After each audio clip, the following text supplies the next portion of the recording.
Hello, and welcome to the Gravel Trap Podcast. On today's episode, I've got fellow co hosts Zin and Chris. How's it going, guys?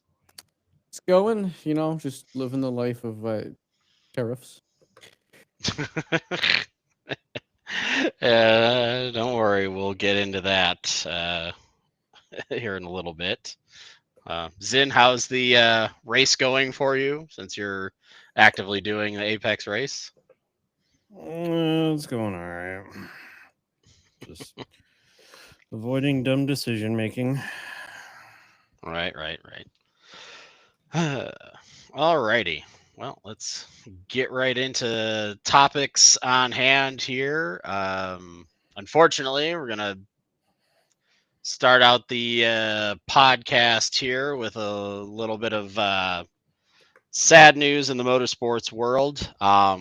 So, for anybody who has been following motor racing over the last decade or two, especially on either the IndyCar or NASCAR side. The unfortunate passing of Shigeo Hattori, who was killed in a traffic accident um, on Saturday morning. The incident took place in North Carolina Highway 73. He was driving a 2025 Toyota Crown when he crossed the center line, colliding with oncoming traffic in a two-car collision. Everyone else involved suffered non-life-threatening injuries. But unfortunately, Tori was pronounced dead at the scene. Investigation still is going underway, but for those of you who don't know, Hattori's some of his accomplishments in motor racing were in 95, he moved into the United States, branched out into American open wheel racing. He competed full time in Indy Lights for 3 years, winning twice during the 1998 season. And he won at Homestead and Gateway. Graduated to kart and IndyCar in the years to follow, driving various teams and starting over 2 dozen races. His tenure in kart was tumultuous, but he improved mightily as an IndyCar driver. His career included 3 Indianapolis 500 attempts, making the iconic race twice in both 2002 and 3, finishing as high as 20th. His best showing in IndyCar came while driving for Bradley Motorsports, finishing 6th at Texas Motor Speedway in 2002. However, Hattori's motorsports journey then took him from open wheel racing to stock cars around 2004, competing with Germain Racing in the NASCAR Truck Series. He struggled to accumulate accumulate and crashed out of 6 of the 10 races he started. But that wasn't the end of his NASCAR career. His true impact to the sport would come a few years later as he ventured into ownership. With Hattori Racing Enterprises, he was established in 2008. Started actively competing in both the NASCAR Xfinity and Truck Series in 2013. He brought a new sponsor to the sport. He gave Cup stars like Alex Bowman, Ross Chastain their starts in Xfinity and trucks. While the organizer never placed higher than fifth in an Xfinity Series race, Hattori's NASCAR operation reached stunning heights in Truck Series. The team won a total of 14 races with Brett Moffitt and Austin Hill. But their crowning achievement came in 2018 when Moffitt led the team to the championship for beating Noah Gragson and Kyle Busch Motorsports to win the NASCAR Truck Series title. Hattori's team moved away from full-time competition in 23, only running a partial schedule in recent years. But the impact on the sport's lower divisions has been immense. Yeah,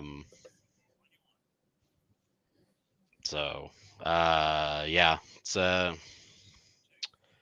unfortunate to hear. Obviously, a decorated car owner in the Truck Series, competed in Indy 500s, competed on the NASCAR side, but yeah, definitely made his mark as an owner in motorsports.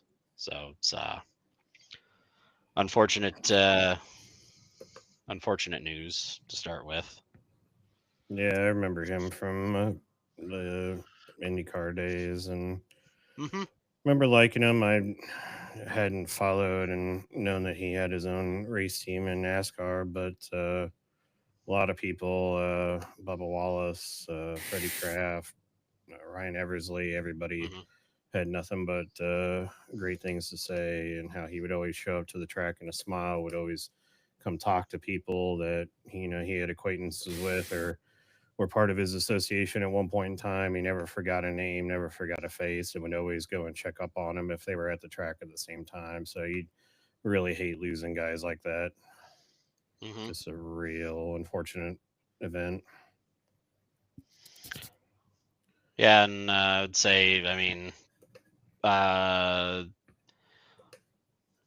also sounds like due to his early success in, I mean, competing in IndyCar and at least moving to the States kind of helped. It says here he helped some other Japanese drivers that came over uh, to the United States and started competing in IndyCar. They would stay with him till they got their own place. So, I mean, obviously Kamui Kobayashi, um, you know, Takuma Sato, drivers like that. I mean, were able to, you know, stay basically at his place until they got their own place to get going. So, I mean, Yeah, just he's one of those guys that would give you the shirt off his back, and hmm.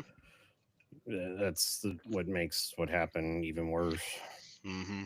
Um, not saying that you want to lose a-holes from the paddock, but just when you Right. lose a really, really nice guy, a genuine Hmm. guy that's invested in helping people, it just really, really sucks.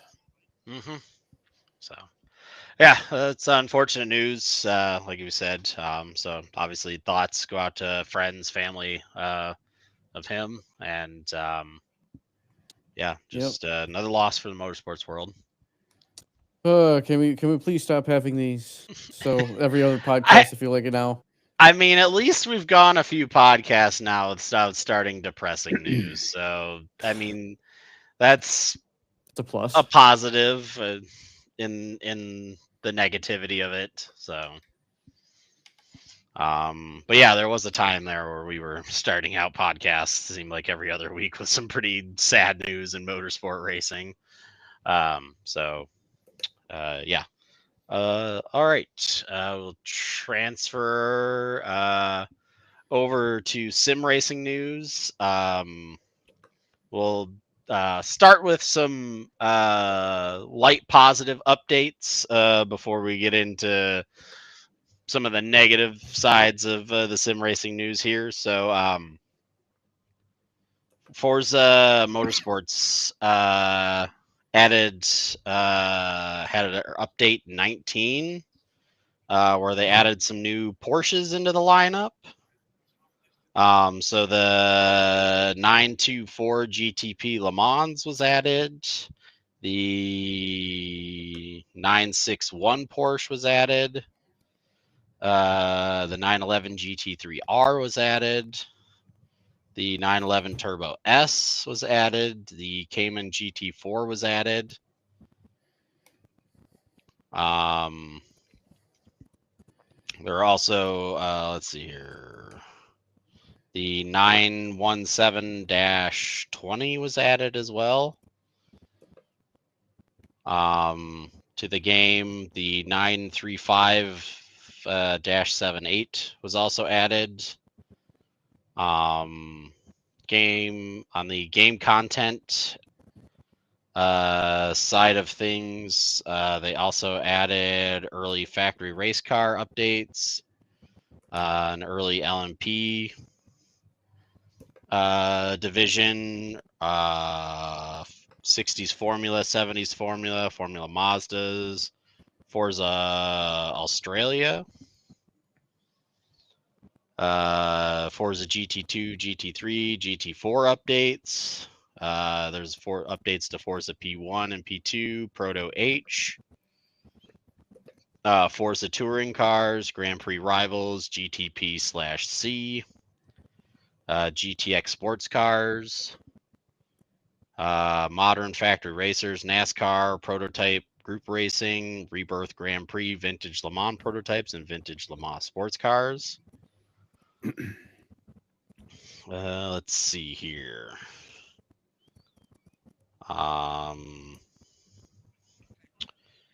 Other updates that were added. Some changes. So there's reward cars that were added.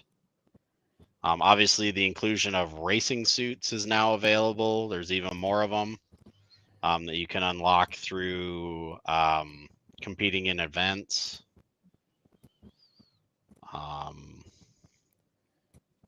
New multiplayer series for there's a Porsche multi-class series that's available and a Porsche Mission R series that you can do multiplayer.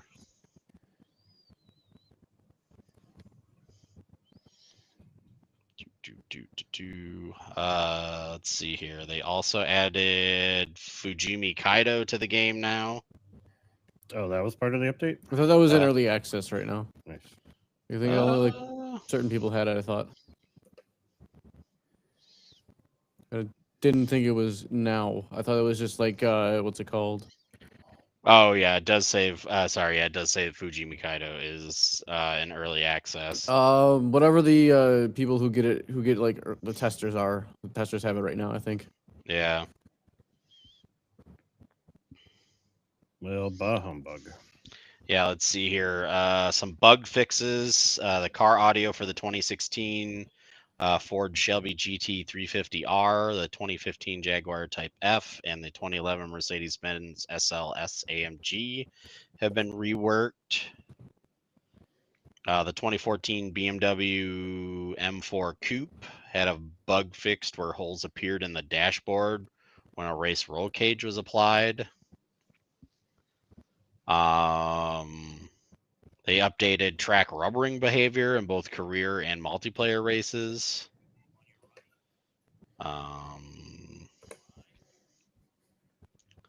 They added the new Mission R to their one make series rotation.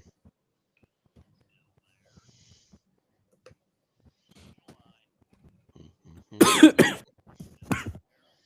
don't know. They also oh, that's funny. They have Forza 2 BOP updates or Forza GT2 BOP updates. There's pretty much every car got a complete retooling or rework. If you go to traction.gg's site, they've got them all listed there for every single car that they've changed. Pretty much every car in a class got a complete rechange. So for GT2 and GT3, so you can go check that out. So yeah, it's updates still coming for Forza. So yeah, it's gonna be an Pretty interesting time for Forza now, considering they're doing a complete. I'm just happy they're actually adding modern cars. right. So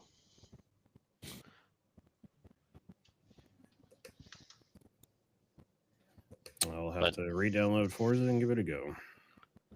right. So let's see here. Now we can move on to the more annoying news for sim racers that has been going on, and that is price changes due to tariffs. Ah, the fun one. So this article is also through Traction. Forza US or Fanatec US prices obviously were hiked up due to the China tariffs. So yeah, just for some references here, the podium steering wheel, the BMW M4 GT3 wheel has gone from $14.99 to $17.99. That's a $300 increase. The entry level CSL pedals went from 99 to 149. That's a $50 or roughly 50-ish% increase. The German company's cheapest direct drive wheelbase, the CSL DD, the 5 Newton meter variant, went from had a jump of $120. So yeah, it was that was one of the bigger ones. Yeah, it was looking at it. originally $349.99 to $469.99. Noise, or not nice. Yeah, it was. I think they're. Well, I know they're. What's it called? Their top level CSL not the CSL, the Club Sport DD Plus. I think went from $899 to like $1,200. Yeah. The new Club Sport GT cockpit that they just came out with went from $850 to $1,100 USD. That's the crazier one, yeah. So that's a $250 price increase. The CSL cockpit, the cheaper variant, went from $439 to $529, which is about a $90 increase. So yeah, obviously, the effects of all the tariffs are now getting passed along to the consumer. I know Lionel Racing. This is on the diecast market side. Not really sim news relating, but still racing related. They've had an increase. God, fucking shit. On their cars. Zin has an unfortunate accident. Yeah, it starts. Boo. So their like I said, their diecast models have increased in price because obviously they get their die castings from China. So unfortunately, all your and you're probably going to see that too with other diecast companies like Top Speed and Spark and all that are going to get increases to those cars. So that's unfortunate. So yeah. I know there's other like I said, there's other peripherals and stuff that have announced their tariff price increases too. So Yeah. Everything's going up, even 3D printers. oh dang. So But your gun parts are gonna cost a bit extra these days. your 3D printed gun parts are gonna be a little more. A little more premium. So yeah, it's unfortunate, but is the way that the economy is now due to political reasons. This isn't a political show. If you want to go to a political show, go somewhere else, please. Yeah. We're just reporting it on it because it's sim or racing. Because it's sim oriented, yeah, sim oriented. So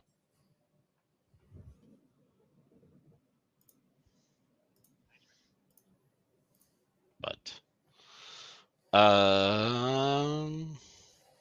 let's see here. Is that kind of all I had for on the sim racing news side? Did you guys have anything else you wanted to add, or Not that I can think of. is At least sim oriented. right? I thought Zin might have had something, but He got bonked out.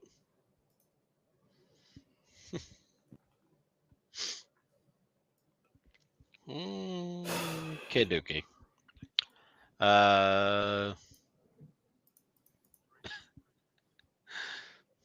It's funny watching him mess around with stuff. All right. If not, we can move on to motorsport news.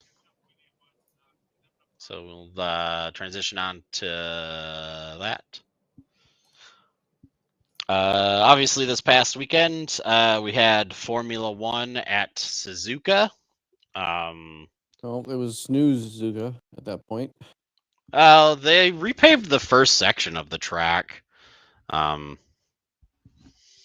But obviously the big talking point for the Suzuka race was all the grass catching fire because of the extremely dry summer that they had, or winter that they had there.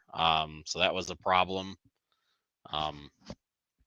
concerning that, which caused problems, I think, in pretty much every practice session, including qualifying. So there was that. I caused multiple red flags, stoppages to all that stuff. They apparently had watered down edges of the track as much as they possibly could to try to make it so there wasn't a red flag for the actual race, which they were able to fix. But yeah, some of the in-race highlights. It was a fairly calm start at the beginning. Max ended up taking the lead at the start. And kind of spoiler alert, never really looked back after that. Let's see here. Hamilton was on the hard tires, which he ended up having a decent amount of speed on the hards, which there really didn't seem to be a whole lot of different. It seemed like one strategy for the whole race for most teams. It was always all the same strategy, really. Yeah, the medium and hard tires weren't really much different for the race. In there, they seemed pretty even. Stroll did start on soft tires, which he had to pit pretty early because those were the only tires that seemed to have any sort of fall off. Was definitely the soft tires. Obviously, all the drivers that started on the mediums, they ended up having to stop first before people on the hard tires. So there was some back and forth and leapfrogging that went into the pits. Norris went into the grass trying to beat. He did some grass cutting. Yeah. Yeah, trying to beat Verstappen out of the pits. Unfortunately, did not work out for him.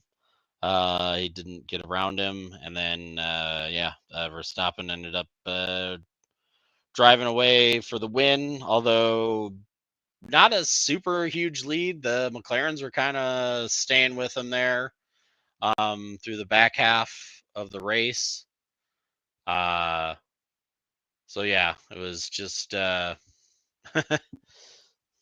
I said, it was I don't know, fairly normal Formula One race. Red Bull did have their nice, cool looking Honda liveries for Japan, so that was interesting. Unfortunately, they put Yuki in the second car, and he wasn't. Lights out fast from. No. But I guess he to was faster than Lawson, but that's kind of to be expected when you are in the faster car. Yeah. So I don't know. It just seems to be the way they got that car handling just doesn't doesn't seem to be suiting the second driver very well. Well, Yuki, for whatever reason, had much higher downforce than almost everybody else on the grid. I don't know if they were banking on rain or banking on cautions to be able to attack on restarts or what, but he was running way more rear wing. They were talking about it all during qualifying and practice 3. So yeah, unfortunately, everybody, it seemed like once wherever you qualified was pretty much where you finished. There wasn't much in the way of passing going on. There was maybe it's just due to how the Red Bull car is that he just wanted more downforce just to see if it would help, or just to stop that nose from snapping on him. Yeah, I mean it's possible. They talked about when you want more rear wing, generally you want a more stable car, and Verstappen likes to drive it on the front end. He likes a very pointy front end, Hmm. and so yeah, if Sonoda's not used to that, and so then he counteracted it by running more rear wing, try and make it more neutral, and he was getting killed on the straights. He just, even in the draft, couldn't really do anything. Right. Um, so it's unfortunate. He did still have the highest result for the second Red Bull this year, True. but So, unfortunately couldn't make it into the points. I think he finished 12th. If I yeah. remember right. But man, that pole lap from Verstappen and was insane. Hmm. And then yeah, pretty much the race was a snooze fest, other than Verstappen and Norris coming out of the pits and Norris turning his McLaren into a John Deere. Hmm. he made that Honda proud. Yeah. Well, he aspired to be a Honda. Right. So yeah. Yeah. So what the next race is Bahrain, I think. Looking on the schedule. I'm not exactly sure. Formula One. Yes, the next race is Bahrain on April 13th. So, literally this coming weekend. Yep. Yeah. So literally this weekend. So yeah. We'll have to see if Yuki continues to improve in that second Red Bull car there. So, I guess what I'm guessing is going to do is slowly start to take Arrow off of it to kind of figure out where he can and can't go. At least that's right, what I'm hoping he kind of does, just to figure it out. right. At least that would be the smart thing to do, but who knows? Yeah. So, all right. I'll move on to the next topic, which is NASCAR race at Darlington for the throwback weekend. I have on here opinions on best throwback paint. I don't know. I think Kyle Larson had a really good looking throwback paint. Obviously, the 4 car for the Xfinity series had a really cool looking Kodiak throwback paint. Um, uh, but Chase Elliott did not have a good looking throwback paint. That car looked kind of eh. But there were some decent ones this year. Unfortunately, Larson's curse on throwback weekend continued because he ended up wrecking at the start or on lap 4 of the race. So unfortunately ended up smashing in the nose on that car, and he'd go several laps down, although he'd come back out on the track. Although he was pretty much a non-factor for the rest of the weekend. Except for when we get closer to the end. Let's see here. Hocevar ended up spinning off the nose of Riley Herbst, which also brought out another yellow. William Byron ended up taking the stage 1 win. Keselowski ended up spinning because the wheel nut came off, which NASCAR waited forever to throw a caution on that till pit cycles ended. So that was annoying to hear about. Blaney ended up bouncing off the wall pretty hard, but he ended up kept going, although he did get some front nose or side front nose damage there. So that was unfortunate for him. Although didn't really slow the car down a whole lot because he was still battling there at the end. The end of the race and came away with a decent finish. Byron pretty much had the best car for the first 2 stages because he ended up taking stage 2 as well. Didn't seem like anybody was going to really be able to compete with him. His car was just really hooked up.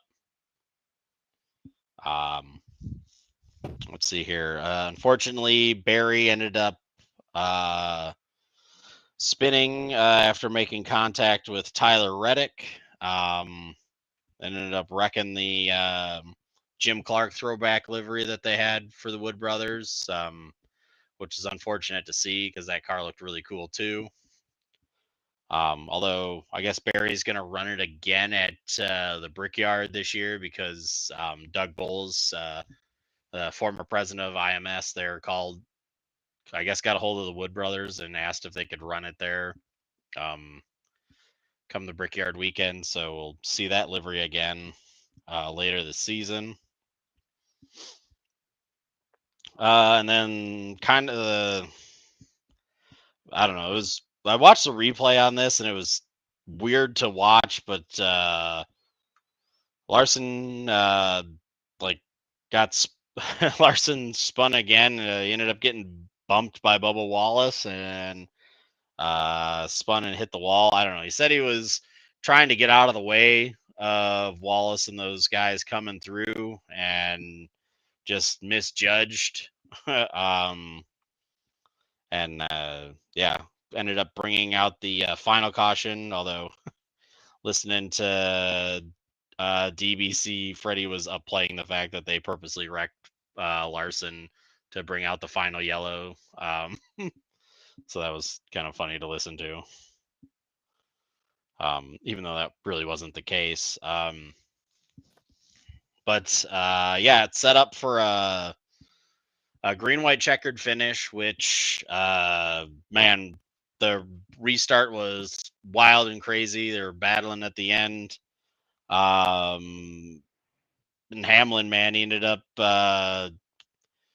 just coming through and getting the win for his second win in a row, which was wild.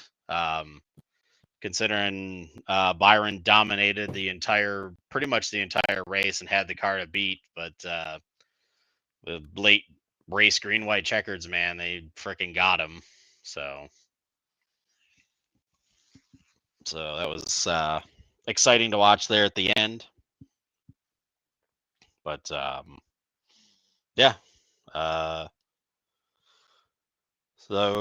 Larson, like I said, Hamlin got 2 in a row, and next week they move on to Bristol, which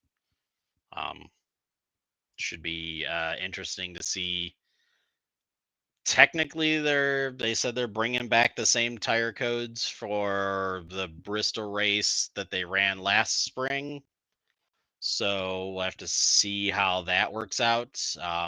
If the track is relatively cold, we might see a repeat of the same tire fall off that we had last year, possibly. So here's hoping. But that's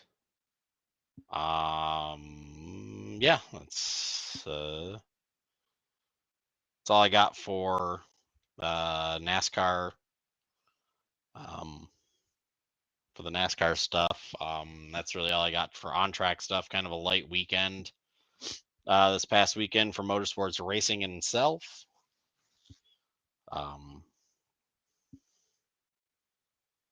Let's see here. Move on to some off-track topics. This article is from Sports Car 365.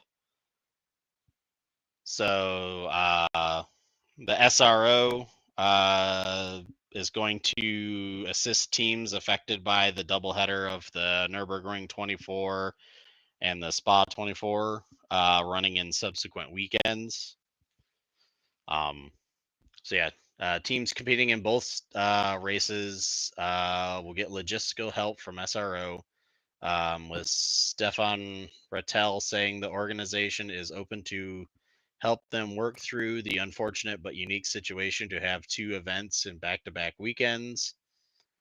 Rattel told Sports Car 365 that teams made specific requests to have help lighten the logistical challenges faced as a result of the unique calendar situation. Although he wouldn't go into detailed specifics, traditionally, the two major 24-hour enduros have always had separate placements on the annual calendar and have had enjoyed notable crossover presence from teams and drivers alike.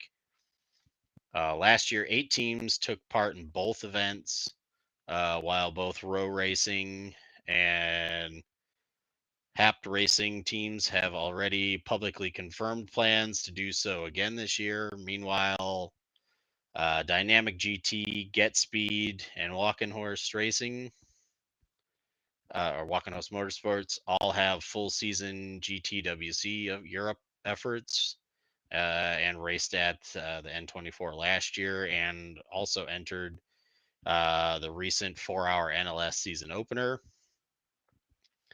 Further teams could be impacted with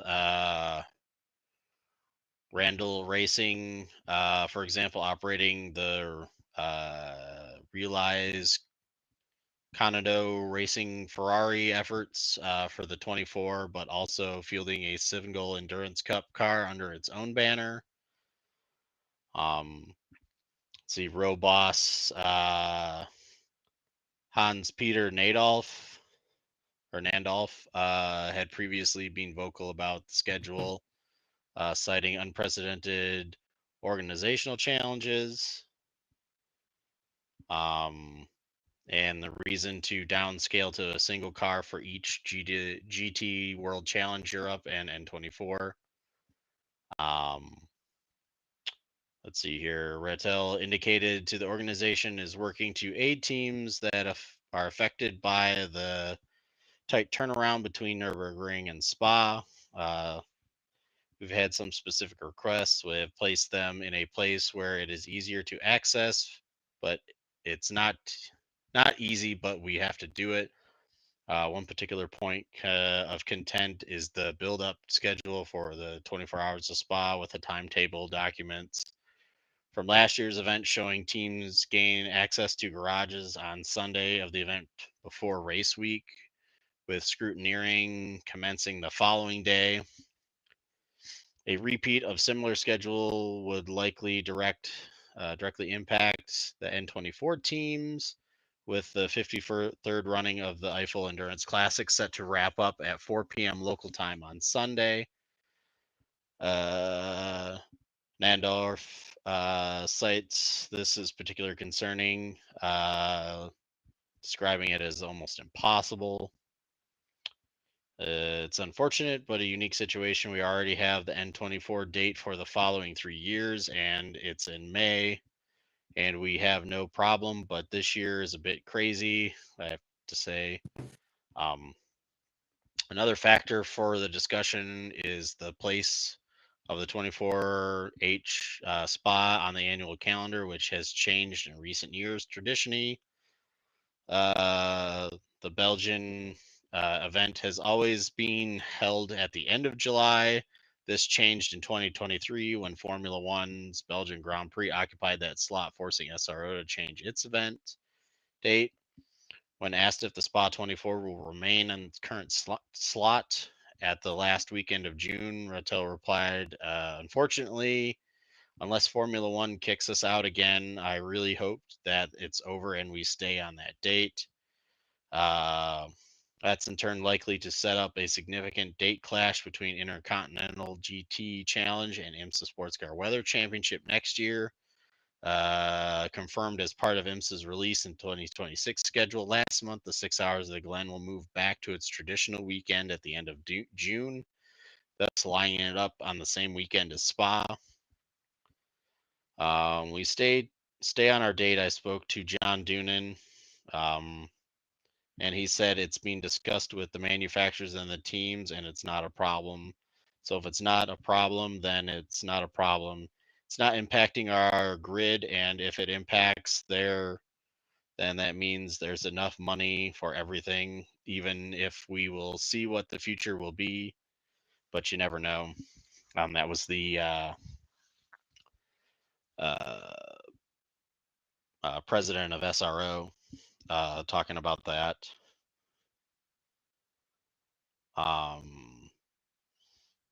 Vettel also expects the 78th running to be over capacity. He said last year the initial entry drew 67 cars, which dropped to 66 after the withdrawal of the Iron Dames in the wake of Sarah Bovey's crash at the Glen. This time, Vettel hinted that that the event could see over 70 cars partaking in the garage, with the space at Spa-Francorchamps circuit the limiting factor. He said likely it will be over the capacity. It's huge. We have so many requests. Let's see here. I continued on to say, we came to a point where we tell teams, listen, the garage allocation is done. If you want an extra car, it's your garage. If you want to put 3 cars in a 2-car garage, or if you want to put 6 cars in a 4-car garage, it's your call. It all sort of depends on the garage. On paper, we can have many more cars, but it's the garages that are limited. Garage allocation is down to the teams that are entered. If they want an extra car, they can eventually have it, but they can only be limited to the garage space that they are assigned. So essentially, they would have to double pit cars. But yeah, he said this year could be over 70 cars if we have requests. Said it is very difficult for me to turn away entries, but we may have to do it this year. That's crazy.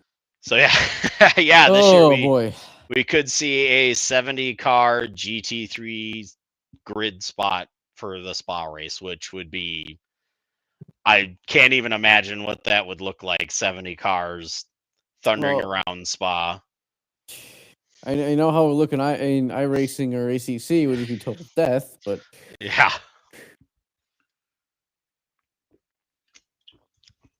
So yeah, like I said, it's a good thing that we have this many GT3 cars able to compete in multiple series, but at the same time, yeah, it's unfortunate that these dates have to kind of clash with each other because of everybody kind of has to work around, at least in the European side, everybody has to work around Formula One. Basically, the Formula One dates supersede everybody else. And I mean, in the past, Formula One has shown that they don't care how much historical prestige a race has. They just do what they want. And you suffer the consequences of it. yeah, force everybody else to work around their schedules. So, yeah, it was crazy.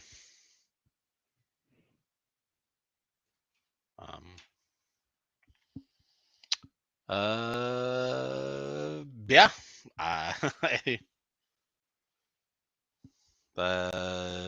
don't know. We'll just have to see what happens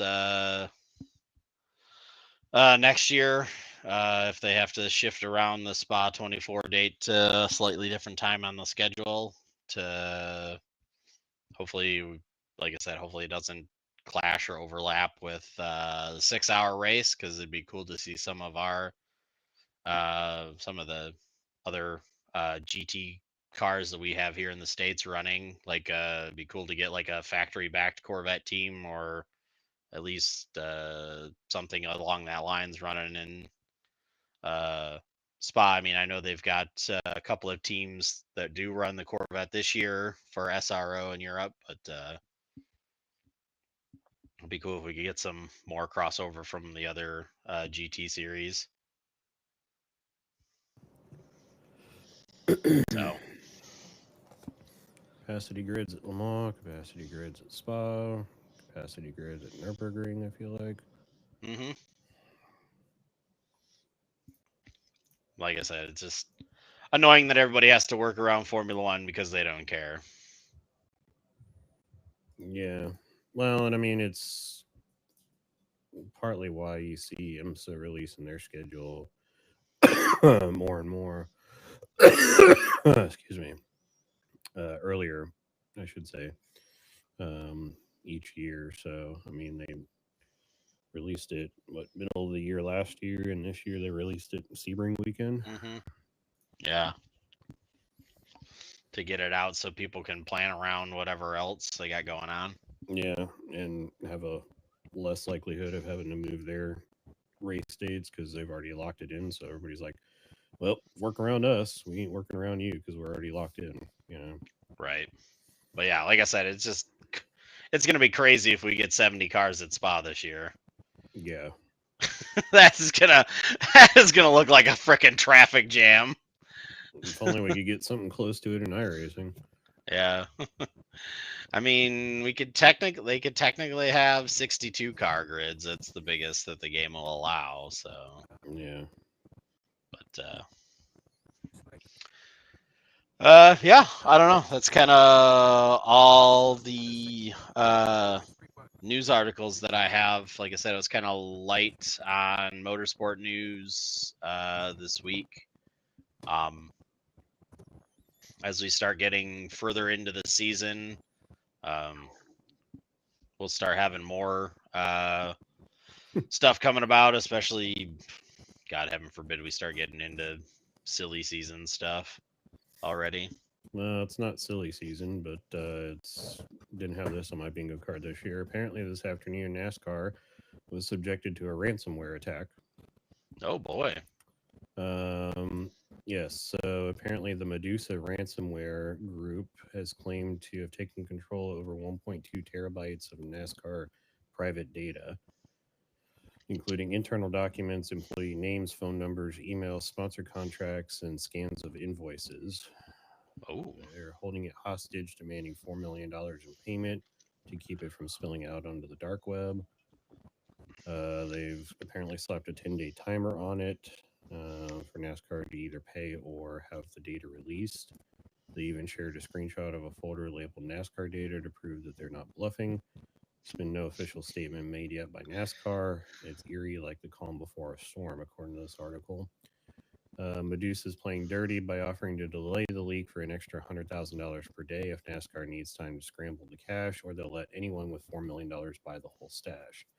It's not just NASCAR's data at risk, however, as it includes folks working at NASCAR who are regular people with families, bills, and lives. Big companies trust NASCAR to keep their deals private, and now that trust is potentially shattered, panic is rippling through offices in Daytona Beach as well as Charlotte. This isn't Medusa's first rodeo. They've apparently hit Bridgebank in Canada and Pulse Urgent Care in New York. They've been doing this since 2021, targeting over 300 organizations, according to a CISA and FBI advisory from last year. They've targeted hospitals, schools, and now NASCAR. So if you take a screenshot of you having a file that says NASCAR files on your computer, try to get away with $4 million. Yeah. This is a very interesting way of doing discovery for the lawsuit. I was gonna say, what if Michael Jordan just ponies up the $4 million for it? Say, yeah, sure, why not? I'll buy it from you. Yeah. I'll use it as a tax write-off and get like 2.5 back. Yep. God, could you imagine that? Oh my God! Look, you know I'm not the only one thinking it. Okay. So, I know. It would just be fucking hilarious if Michael Jordan. I mean, or a show of good faith if Jordan pays the $4 million and says, "Here, NASCAR, just have this data back." Mm-hmm. Then what does NASCAR do as far as the lawsuit goes? Do they make? Man, look at the scumbags just suing somebody who saved all this personal data and information being leaked out. Yeah, that's a wild and interesting news. For paid subscribers only. Damn it. Oh, the article. Yeah, on Sports Car 365 Plus, talking about WC potentially heading down the wrong road with their BOP changes. Oh yeah, I seen that too. I was gonna put that on there, and then I seen that it's locked behind the subscription thing, and I was like, dang it. Oh well, it is what it is. Does somebody? I wonder if like Racer has it. Well, it's an opinion article, so probably not. Oh yeah, never mind. Well, if it's an opinion article, I thought it was a. I generally stay away from opinion articles just in case. No. So, yeah. Yeah, that's kind of all I've got for motorsports related news.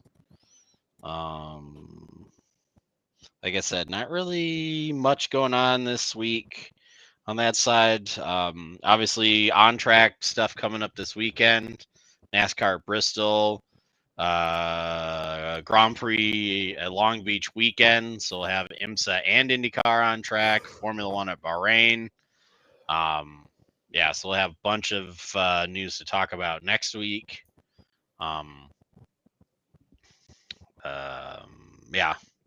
Like I said,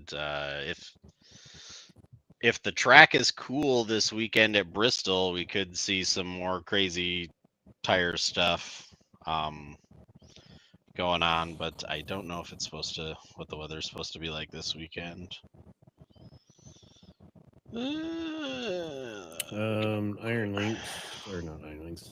Dames were victorious in LMGT3 in the 4 hours of Barcelona and ELMS, which came a day after they got wrecked by the number 51 Ferrari.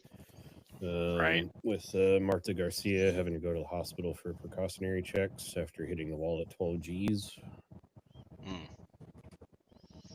Yeah, I seen that crash. That was horrible. Yeah, I was trying to figure out what the hell, because I thought that was in a race setting. But now I'm confused unless it was a different series that was also running at Barcelona that the Dames are in. But AF Corsa took overall honors in LMP2, and CLX Motorsports took the first new generation LMP3 victory, with Ligier going 1, 2, 3 in LMP3. Nice. Well, looking at the weather this weekend for Bristol, it's supposed to be in the 50s and down into the low 30s at night. So could see some interesting tire wear. Yeah. So, but like I said, that's kind of all we got. So kind of a short podcast this week. I'm sure next week with all the motorsports racing going on, it'll probably definitely be a longer episode. So we will. The Le Mans Cup race. Okay. Oh, the Le Mans Cup race. Yeah. So, so we'll be back next week, and we will talk to everybody then. I'll be the same. Bye, everybody. So, see you later. Bye.